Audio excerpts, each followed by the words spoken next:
So down the road, if somebody's watching this interview, what advice would you tell them if someone runs into challenges or obstacles? How do you get past? Life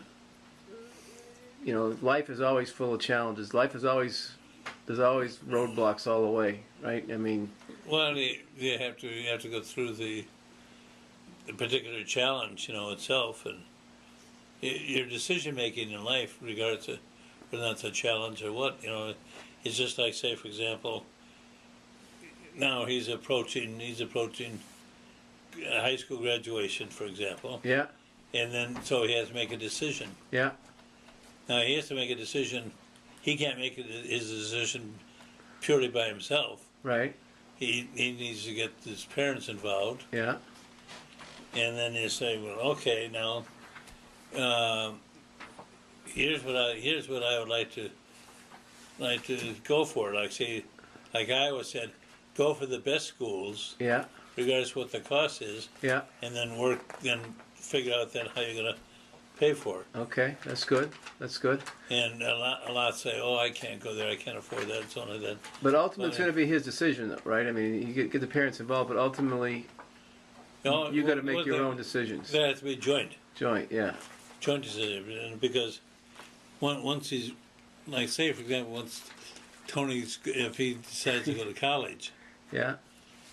Now, then he can't pay it all himself, so. Right. And the parents have to voluntarily then help. Yeah. So like say, they might get a job on campus. Right. Or what have you. Yep. So you get all those factors in.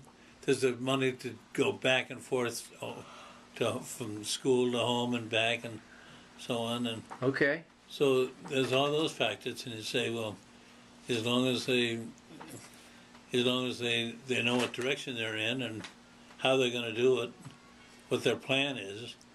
In other words, the plans have to materialize. They don't have to. You have to start from somewhere. Right, right. Now, we wanted you to do the cork trick, but we're not going to put you under pressure, so I'm hoping Brian knows how to do that. Yeah. We'll try to get that on film later on. Now, Sharon, do you know? I know how to do it. Oh, Sharon knows how to do it. Okay. This first one here? Or the second one? This one? All right, how about this? Here's a tough question. Ready? Okay.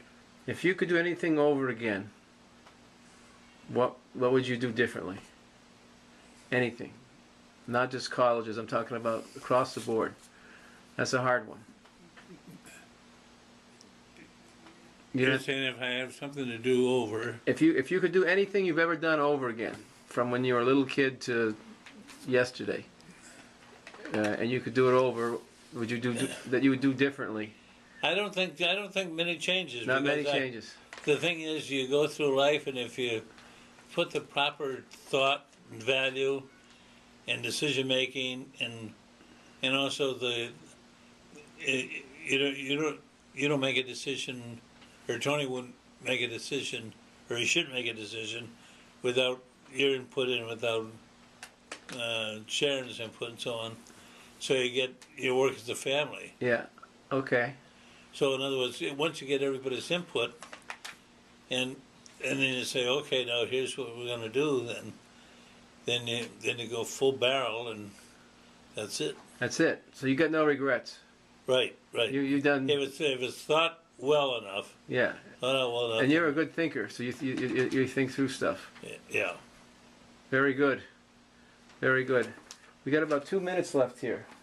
Does anybody want to ask anything? Well, see one. Okay. One is. He's got his own wrap up here. Go ahead. One is it just doesn't begin all of a sudden that you start planning for college. You have to say, all right. I would say probably years ago when the kids were just little. Yeah. Like we said, all right, we'll put 10% away. Yeah. And so we just kept on building 10% to give where needed. Right. And that that builds up. See now with next door, the Max, that when she heard that there are according to Notre Dame, He said, "Oh, they got scholarships and everything else," which I thought was a little unfair because it's they really didn't get the scholarships they get. We conserved our Yeah. our money and our planning. It wasn't a free ride. And there's no sense. I mean, we didn't have to discuss with them, Yeah. but we had a plan. Yeah. Good. Okay, I have a question. So, All right, good. where would you attribute getting your sense of humor from? I would say probably my father. I think he had. Even for an accountant? Huh? Well, see, he was very fortunate in that all of his friends, they all did well. I don't know how, if I go back one step, all of his friends were lawyers or someone, and Well, they say who you hang out with determines. I've read that what you make in your income is the average of the 5 people you hang around with. Is the that most. right? Yeah. So that kind of agrees with what you're saying. well, see, another thing is that those that I met in college, for example, Yeah.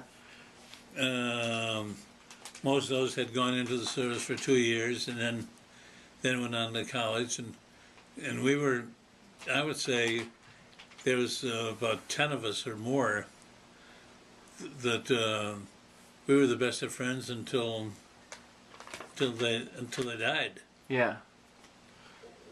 Me too. College is the best friends I've made. Yeah. But you also went in the service with the same guys too, so that was even more. No, I went to the Marine Corps and they were in. They were in the Army. service, but you weren't together with Right. them. Okay, all right. But you had that. So we common- finished high school the same year Okay. and started the university the same year, and it just so happened that as time went on, we found our parents knew one another, but we didn't know that at the beginning. Oh, really? That's cool. Yeah, yeah. Very cool. And so like the most recent example, this Jid O'Malley. Yeah. He went to Holy Cross, and he just lost his wife. His wife, who we knew very well, she was in one that Rafter, her name was, and then he called, and I had heard from him in Really? years. Yeah. This And is he's in- recently? Now and he lives in Pittsburgh. Wow. So and I thought, well, gee, sometimes if we're going through Pittsburgh and get stuck, Yeah. Yeah. it's, That's awesome. yeah. Okay, well, Megan was going to say. Megan was going to say something. Oh no, I already asked about the humor. All right, so 50 years from now, somebody descended from you is going to look at this, watch this tape, hopefully. And what could you tell them? Can you I like to know, first of all, of those who heard me speak right now, how are they going to change? What impact is it going to have on their lives? Good, good. Well, hopefully they'll learn something from this, because the whole point of this is, you've already learned a lot. And how many years? Have you learned something? Yeah. Okay. See, get it? Get it? But through life, see, I would say over the years, I had a group that I really was close with in high school. Yeah. Then in college, another group that I was very close with for the rest of my life, in fact. Yeah. And so I think probably establishing friendships, good friendships. That's good advice. Yeah, that you hang in there. Yeah. And you can. Yeah. I like that.